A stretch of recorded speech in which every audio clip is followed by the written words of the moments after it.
So the last drill before we do some free sparring and really try to apply this in practice at speed is, instead of having my training partner start weak, I'm going to have them start strong. Can you get a nice strong long point for me, Jason?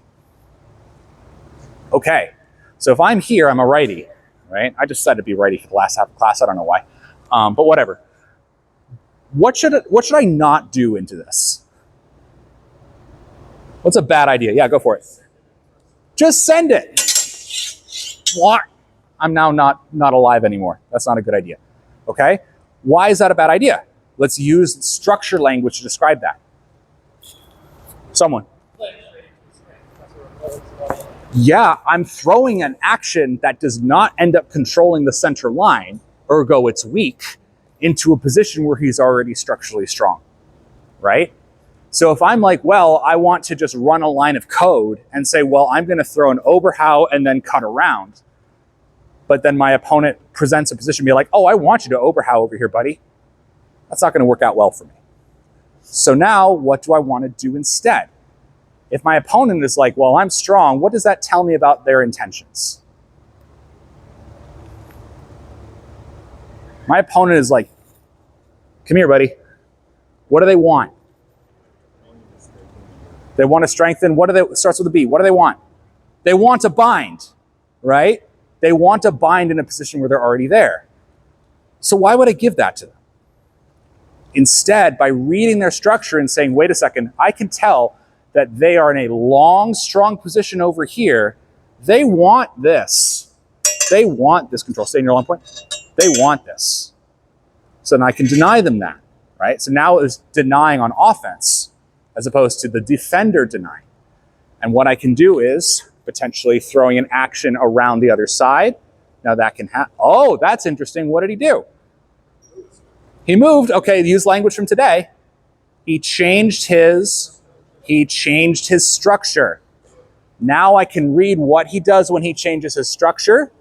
I see he's changing over here. If I let him finish that position, who's strong and who's weak? Well, that's the answer, right? Yeah. No, you're good. That is the answer, right? Yeah. He's strong, right? So while he's moving over there, what should I do? Change through and do something different, right? I work what? His motion? Indes his motion. I work within his motion to deny him a what position? A strong position, so I can establish my own strong position. And if I don't get that the first time, as long as I stay in motion, what can I do? It starts with a C. Chase. Nachreisen. Chasing after, traveling after their sword, right? Jason's in a strong position here. I do not want to cut into his structure because I can read that's a bad idea. I want him to change his structure. I do something here. He changes his structure.